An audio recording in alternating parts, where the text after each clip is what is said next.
Hi friends, ఈరోజు నేను మీకోసం ఒక డిఫరెంట్ స్టోరీని ఎక్స్ప్లెయిన్ చేయబోతున్నాను. పక్కోడి పెళ్ళాన్ని రుచి చూడాలి, పక్కోళ్ళ భర్తతో పడక గది సుఖాన్ని పంచుకోవాలి. వినడానికి అసహ్యంగా ఉన్న ఈ ముగ్గురు జంటలు చేసిన పని మాత్రం ఇదే. తమ భార్యలను ఒకరికొకరు మార్చుకుని ఆ 3 రోజులు ఒకరినొకరు అనుభవించుకోవాలని వీళ్ళు చేసిన ప్లాన్ చూస్తే మీ రక్తం మరిగిపోతుంది. కేవలం శారీరక సుఖం కోసం తన భార్యను అవతలి వాడి బెడ్రూమ్కి పంపిన ఆ భర్తల వెనుక ఉన్న అసలు కథ ఏంటి? చీకటి పడగానే ఆ 3 జంటల మధ్య జరిగిన ఆ పాడు పనులు ఏ స్థాయికి వెళ్ళాయి? ఆ రాత్రి జరిగిన రొమాన్స్‌లో ఎవరు ఎవరికి ఫిదా అయ్యారు? తన భార్య పక్కోడితో ఎంజాయ్ చేస్తుంటే ఆ భర్త ఏం చేశాడు? ఈ పాడులోకం చూడని ఒక పచ్చి నిజం లాంటి కథను ఇప్పుడు మీరు చూడబోతున్నారు. సో, వీడియోని స్కిప్ చేయకుండా చివరి వరకు చూడండి. మూవీ స్టార్టింగ్లో నగరానికి దూరంగా ఒక అందమైన విల్లా కనిపిస్తుంది. ఈరోజు ఒక పెద్ద కారు ఆ విల్లా ముందు సాగుతుంది. ఆ కారులో ఒక జంట ఉంటారు. అతని పేరు అలెక్స్, ఆమె పేరు ఎమ్మా. వీళ్ళిద్దరూ 3 రోజుల పాటు సెలవులు గడపడానికి ఇక్కడికొచ్చారు. విల్లాలోకి వెళ్ళగానే ఇద్దరు కలిసి తెచ్చుకున్న తినుబండారాలు సర్దుకుంటూ ఉంటారు. ఎందుకంటే వీళ్లతో పాటు మరో స్నేహితుడు కూడా ఇక్కడికి రాబోతున్నాడు. సామాన్లన్నీ సర్దుకున్నాక ఇద్దరూ తయారవుతూ ఉండగా అదే సమయంలో మరో కారు అక్కడికొచ్చి ఆగుతుంది. ఈ కారులో కూడా ఒక జంట ఉంటుంది. అతని పేరు రాయన్, ఆమె పేరు సోఫియా. ఎమ్మా, అలెక్స్ వాళ్ళకి ఘనంగా స్వాగతం పలుకుతారు. వీళ్ళు నలుగురు కలిసి 3 రోజుల పాటు ఇక్కడ ఎంజాయ్ చేయడానికి వచ్చారు. కొంత సమయం తర్వాత రాత్రైపోతుంది. ఎమ్మా అందరి కోసం వంట చేస్తూ ఉంటుంది. సోఫియా ఆమె పక్కనే నిలబడి మాట్లాడుతూ ఉంటుంది. వంట పూర్తయ్యాక రాయన్ కూడా ఎమ్మాకు సహాయం చేస్తాడు. సరిగ్గా అదే సమయంలో డోర్ బెల్ మోగుతుంది.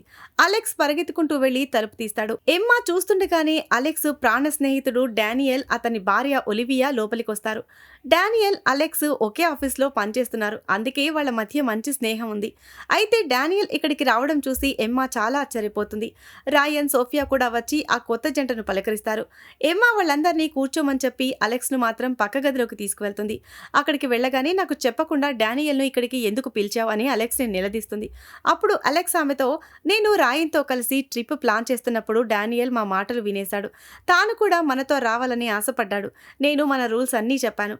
అయినా సరే వస్తానని మొండికేశాడు. పైగా అతని పెళ్లి జీవితం కూడా ఇప్పుడు సరిగ్గా లేదట.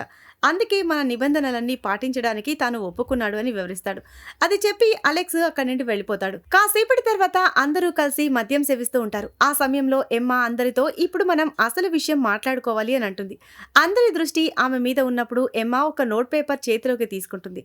భార్యలని పరస్పరం మార్చుకునేవారు పాటించాల్సిన నియమాలన్నీ ఇందులో ఉన్నాయి. మనం కూడా మన పార్ట్నర్స్ను మార్చుకోబోతున్నాం కాబట్టి ఈ నియమాలను ఖచ్చితంగా పాటించాలని ఎమ్మా చెప్తుంది. ఆ మాటలు విని ఒలివియా షాక్ అవుతుంది. మొదట ఎమ్మా జోక్ చేస్తుందని అనుకున్నా అందరూ సీరియస్గా ఉండటాన్ని చూసి ఈ విల్లాలో భార్యల మార్పిడి జరుగుతుందని ఆమెకు అర్థమవుతుంది. అలెక్స్ ఈ విషయం డానియల్కు ముందే అంతా చెప్పుంటాడు. కానీ డానియల్ మాత్రం తన భార్య ఒలివియాకు ఈ పార్ట్నర్స్ ఎక్స్చేంజ్ గురించి ఏమీ చెప్పడు. డానియల్ ఈ మార్పిడికి సిద్ధంగా ఉన్నా ఒలివియా మాత్రం అందుకు అస్సలు ఒప్పుకోదు. అందరూ కలిసి ఒలివియాను ఒప్పించడానికి ప్రయత్నిస్తారు. కానీ ఆమె కోపంగా డానియల్ని తీసుకుని బయటకు వెళ్ళిపోతుంది. విల్లాలో జరుగుతున్న అసలు విషయం తనకి చెప్పనందుకు ఒలివియా డానియల్పై తీవ్రంగా మండిపడుతుంది. వాళ్ళిద్దరి గొడవ ఎంత పెద్దగా జరుగుతుందంటే ఆ అరుపులు లోపల ఉన్న వాళ్ళకు కూడా వినిపిస్తూ ఉంటాయి. చాలాసేపటి వరకు వాళ్ళు లోపలికి రాకపోవడంతో రాయన్, సోఫియా వాళ్ళ దగ్గరికి వెళ్తారు. ఒలివియా వెంటనే అక్కడి నుండి వెళ్ళిపోవాలి అనుకుంటుంది. కానీ రాయన్, సోఫియా ఆమెకు నచ్చజెప్తూ ఇప్పటికే చాలా రాత్రైందని అంటారు. ఈలోగా అలెక్స్, ఎమ్మా కూడా బయటకు వస్తారు. రాత్రిపూట ప్రయాణం మంచిది కాదని, కావాలంటే రేపు ఉదయమే వెళ్ళిపోవచ్చని అందరూ కలిసి ఒలివియాను ఒప్పిస్తారు. వేరే దారి లేకపోవడంతో ఒలివియా అందుకు ఒప్పుకుంటుంది. ఒలివియా గొడవ కారణంగా ఆ రాత్రి జరగాల్సిన భార్యల మార్పిడి ఆగిపోతుంది. మరుసటి రోజు ఉదయం విల్లాలో అందరూ కలిసి వేడివేడిగా బ్రేక్ఫాస్ట్ చేస్తూ ఉంటారు. ఒలివియా వెళ్ళిపోవడానికి సిద్ధమై డానియల్ను త్వరగా టిఫిన్ చేయమని తొందర పెడుతూ కార్ దగ్గరికి వెళ్తుంది. అప్పుడు సోఫియా ఆమెను ఆపి, మీ వైవాహిక జీవితం సరిగ్గా లేదని, మీ మధ్య సఖ్యత లేదని మీ భర్త మాకంతా చెప్పేశాడు. కనీసం నీ సంతోషం కోసం కాకపోయినా నీ భర్త సంతోషం కోసం ఇక్కడ ఉండిపో. ఒక్కసారి ఈ మార్పిడిలో పాల్గొని చూడు అని చెప్తుంది. సోఫియా మాటలు విన్నాక ఒలివియా ఆలోచనలో పడుతుంది. తన భర్తను సంతోషంగా చూడాలనే ఉద్దేశంతో ఆమె చివరికి ఆ పద్ధతికి ఒప్పుకుంటుంది. ఆమె ఒప్పుకున్న విషయం తెలియగానే అందరూ చాలా సంతోషపడతారు. బ్రేక్ఫాస్ట్ అయ్యాక ఎవరు ఎవరి భర్తతో సమయం గడపాలో నిర్ణయించడానికి చీటీలు వేస్తారు. సోఫియా చీటీలో అలెక్స్ పేరొస్తుంది. ఎమ్మా చీటీలో డానియల్ పేరుంటుంది. ఇక మిగిలిపోయిన ఒలివియా, రాయన్ వాటాలోకి వెళ్తుంది. ఈ చీటీల ప్రక్రియ తర్వాత అందరూ సంతోషంగా ఉన్నా ఎమ్మా మాత్రం డానియల్ తనకి వచ్చినందుకు అంతగా హ్యాపీగా ఉండదు. ఆమె నిజానికి రాయన్తో సమయం గడపాలని కోరుకుంటుంది. కానీ ఇప్పుడు ఏమీ చేయలేని పరిస్థితి. నిజానికి అలెక్స్, రాయన్ ఇదివరకే ఇక్కడ సెలవులు గడిపి తమ భార్యలని మార్చుకున్న అనుభవం ఉన్నవాళ్లే.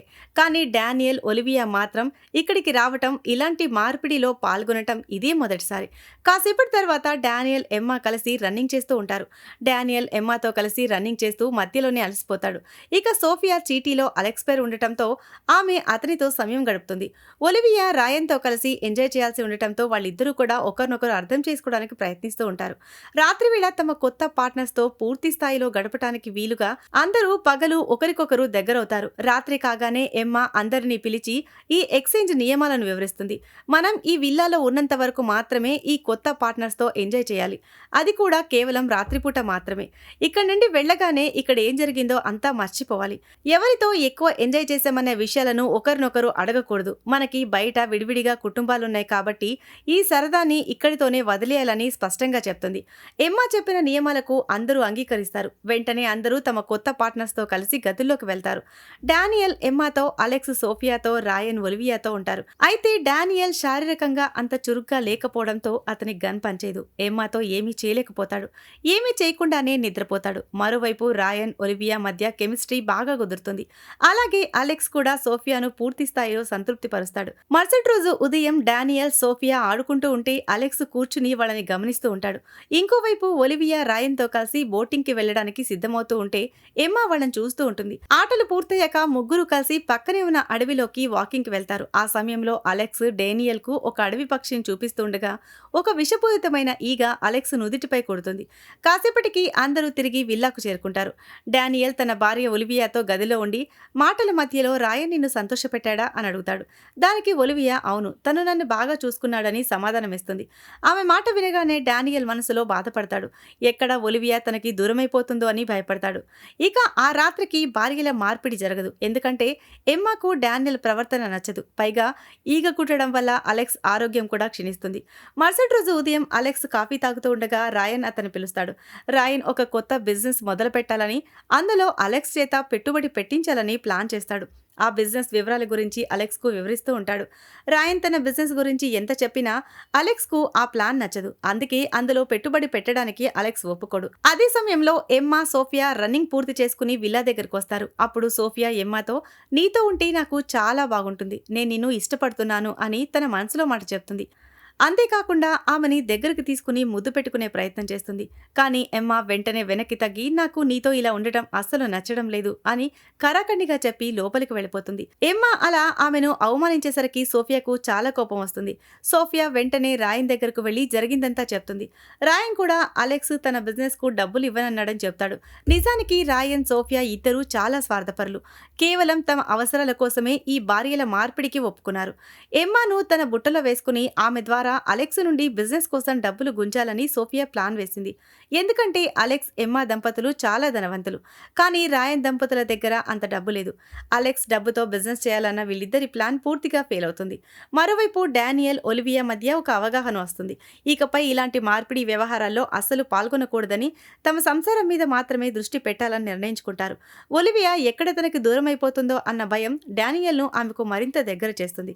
కానీ అలెక్స్ పరిస్థితి వేరుగా ఉంటుంది. అతను ఎమ్మాతో తనకు సోఫియా మీద ప్రేమ కలిగిందని, ఆమెతోనే ఉండాలనుకుంటున్నానని చెప్తాడు. ఎమ్మా అతనికి నచ్చజెప్పడానికి ప్రయత్నిస్తుంది. మనం పెట్టుకున్న రూల్స్ బ్రేక్ చేస్తున్నాం, ఇక్కడితో దీన్ని వదిలేయని చెప్తుంది. కానీ అలెక్స్ వినిపించుకోడు. అతని తలకి సోఫియా పిచ్చి పడుతుంది. ఎంత చెప్పినా వినకపోవడంతో ఎమ్మాకు అలెక్స్ మీద విపరీతమైన కోపం వస్తుంది. కొంత సమయం తర్వాత రాయన్, సోఫియా బయలుదేరడానికి సిద్ధమవుతూ ఉంటారు. వెళ్లే ముందు అలెక్స్కి వీడ్కోలు చెప్పడానికి వస్తారు. ఎమ్మా తన గదిలో ఉంటుంది. రాయన్ ఒక్కడే ఎమ్మాను కలవడానికి వెళ్తాడు. అలెక్స్ సోఫియాను ఆపి తన ప్రేమ విషయం చెప్తాడు. అది విని సోఫియా షాక్ అవుతుంది. నేను కేవలం నా భర్త రాయన్ రాయన్ను మాత్రమే ప్రేమిస్తున్నాను అని అలెక్స్కు తేల్చి చెప్పేస్తుంది. అది విని అలెక్స్ నోట మాట రాదు. ఈలోగా రాయన్ కూడా వచ్చి సోఫియాని తీసుకుని అక్కడి నుండి వెళ్ళిపోతాడు. వాళ్ళ తర్వాత డానియల్, ఒలివియా కూడా అలెక్స్ దంపతుల దగ్గర సెలవు తీసుకుని వెళ్ళిపోతారు. చివరిలో విల్లాలో అలెక్స్, ఎమ్మా మాత్రమే మిగులుతారు. 3 రోజుల క్రితం తమది ఒక పర్ఫెక్ట్ జోడీ అని గర్వపడిన వాళ్ల బంధంలో ఇప్పుడు చేదు జ్ఞాపకాలు మిగిలాయి. ఒక మంచి జీవితానికి కావాల్సింది ఇలాంటి మార్పిడిలు కాదని, ఒకరికొకరు నమ్మకంగా ఉండటమే ముఖ్యమని వాళ్ళు గ్రహిస్తారు.